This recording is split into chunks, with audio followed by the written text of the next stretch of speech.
Assalamualaikum kepada Dr. Muhammad Faizal. Nama saya Siti Nurashikin binti Amir Syamsul. Nombor matrik VIP 180027 dan saya akan membuat video tentang komen yang saya akan berikan untuk coaching session yang telah saya perhatikan berdasarkan pengalaman lepas saya. Melalui sesi pembelajaran daripada subjek kejurulatihan prestasi tinggi ini, apa yang saya faham, kejurulatihan berprestasi tinggi ini berkait rapat dengan sukan berprestasi tinggi, iaitu sukan yang merupakan bertaraf tinggi ataupun sukan-sukan yang berprestij seperti sukan-sukan SUKMA, Commonwealth, Olimpik dan juga ASEAN Games dan banyak lagi. Kejurulatihan berprestasi tinggi ini kebiasaannya terlibat dengan atlet-atlet profesional ataupun atlet-atlet elit yang telah memperoleh pelbagai kemenangan dan menunjukkan prestasi yang memberangsangkan di dalam bidang sukan yang mereka ceburi.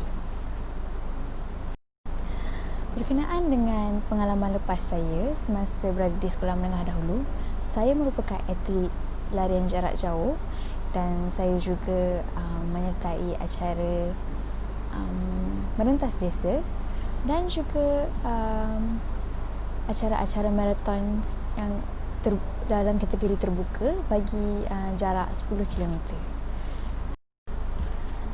Antara isu terbesar yang saya lalui semasa di sekolah dahulu adalah isu berkaitan dengan organisasi, iaitu pengurusan sekolah itu sendiri.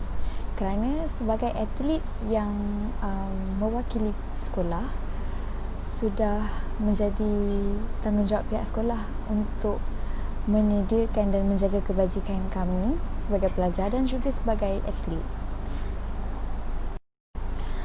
Sewajarnya pihak sekolah memberikan sokongan daripada segi motivasi dan juga sokongan daripada segi kewangan. Walau bagaimanapun, kami menghadapi masalah daripada segi kewangan kerana pihak sekolah dan juga guru-guru sentiasa memberi satu stigma bahawa pelajar yang menjadi atlet dan juga mewakili sekolah ini sebagai pelajar yang bermasalah dan juga mempunyai reputasi dalam akademik yang buruk.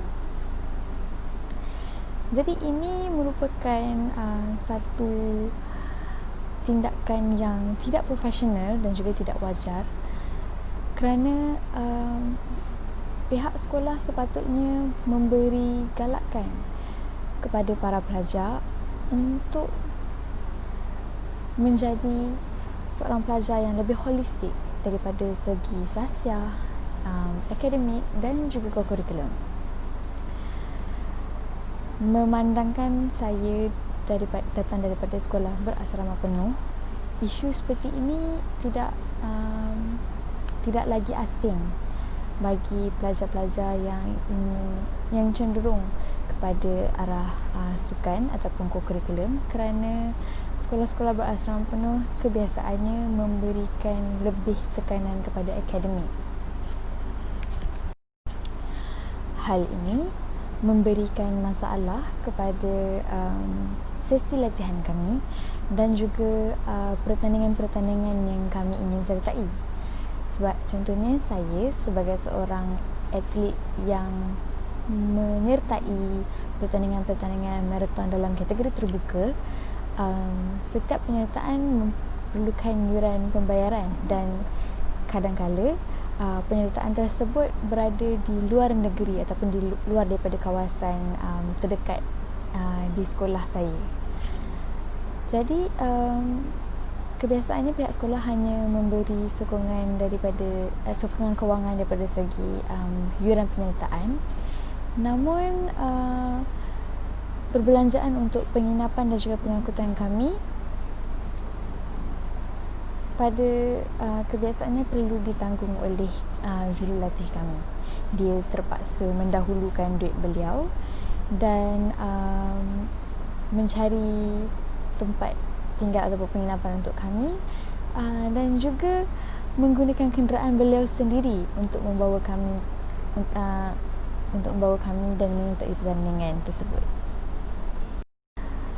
Situasi yang saya hadapi ini sememangnya tidak wajar berlaku dan merupakan satu insiden yang menyedihkan, dan ini sebenarnya melemahkan semangat kami para atlet, sehingga ada rakan-rakan saya yang turut tarik diri daripada menyertai sukan kerana mereka sering disindir dan dipandang serong oleh guru-guru kerana stigma yang telah diletakkan kepada kami sebagai pelajar-pelajar yang menjadi atlet sekolah yang berkecimpung dalam bidang sukan.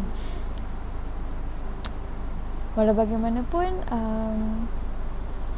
jurulatih kami berjaya dan berusaha semampu yang beliau boleh untuk memberikan dan menjaga kebajikan kami sebagai para atlet, serta memberi sokongan yang diperlukan. Berkenaan dengan etika dalam kejurulatihan, berdasarkan pengalaman saya, jurulatih yang juga merupakan guru pendidikan jasmani di sekolah saya dahulu, beliau merupakan seorang yang sangat beretika dalam melatih kami para atlet. Beliau merupakan seorang yang berintegriti dan sangat bertanggungjawab. Beliau juga memberi contoh dan menunjukkan semangat kesukanan yang tinggi serta menggalakkan kami untuk berusaha bersungguh-sungguh dan bertanding dalam keadaan yang adil dan saksama. Kami dilarang sama sekali untuk menipu ataupun melanggar peraturan yang telah ditetapkan, serta kami diajar prosedur yang sepatutnya seandainya kami mempunyai sebarang protes ataupun aduan terhadap pegawai-pegawai sukan yang bertugas semasa pertandingan. Beliau merupakan seorang yang bertanggungjawab dan juga sentiasa mengutamakan keselamatan dan serta kesihatan kami. Pada malam sebelum setiap pertandingan, beliau akan memastikan kami berada dalam keadaan yang baik, fizikal dan juga mental, serta beliau akan memastikan kami mendapat rehat yang cukup sebelum pertandingan pada keesokan harinya. Seterusnya berkenaan dengan cara-cara ataupun teknik kejurulatihan yang telah diterapkan ataupun dilakukan oleh jurulatih kami semasa sesi latihan. Beliau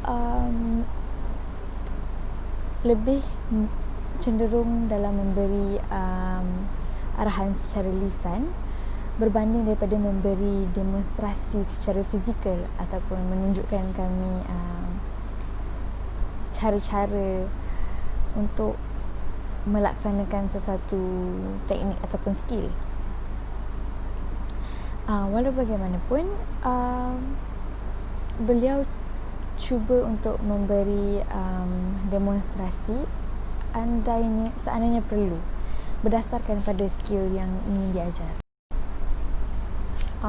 Selain daripada itu, beliau juga memberikan latihan kepada kami melalui dua teknik, iaitu teknik yang memberi latihan secara menyeluruh dan juga memberi teknik latihan secara berperingkat ataupun mengikut fasa.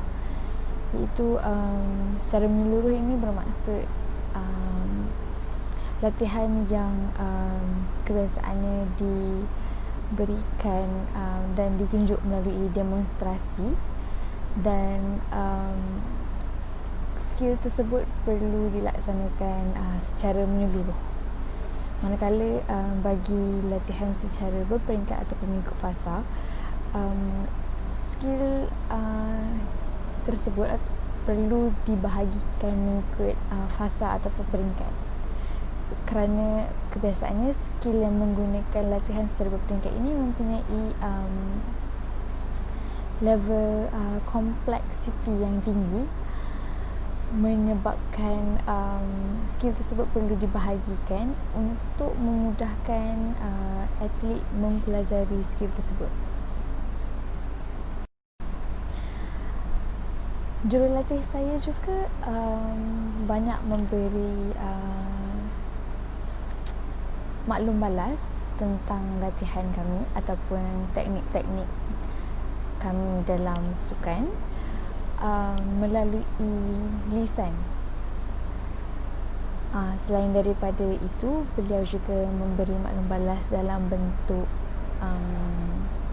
visual seperti rakaman video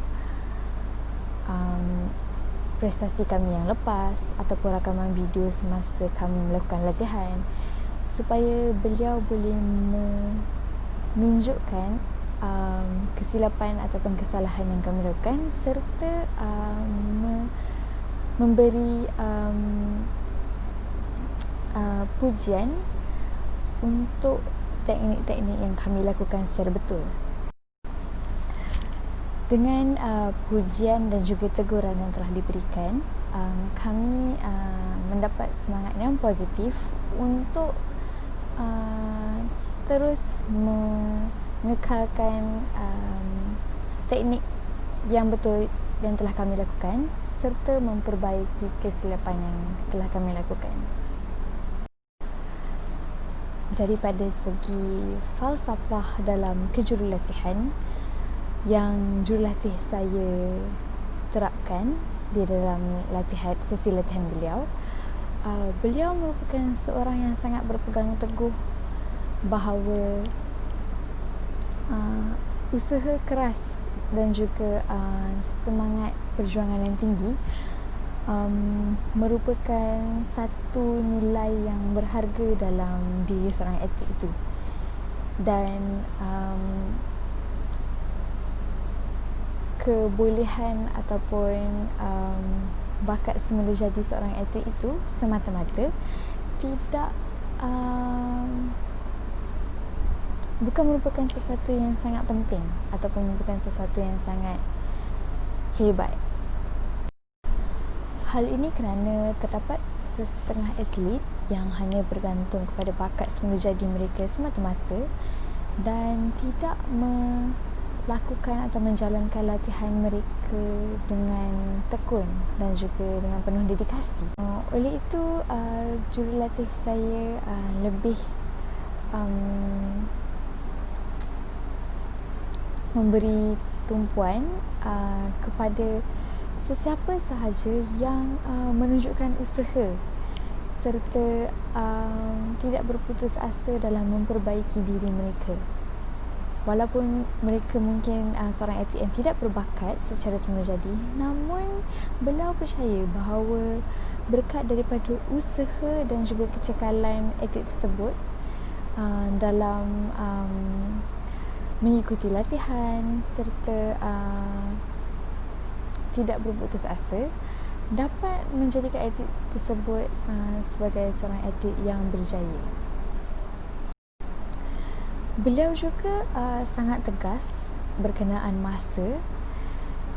Oleh itu, ketepatan masa adalah sangat penting, terutama sekali ketika kami ingin menjalani sesi latihan.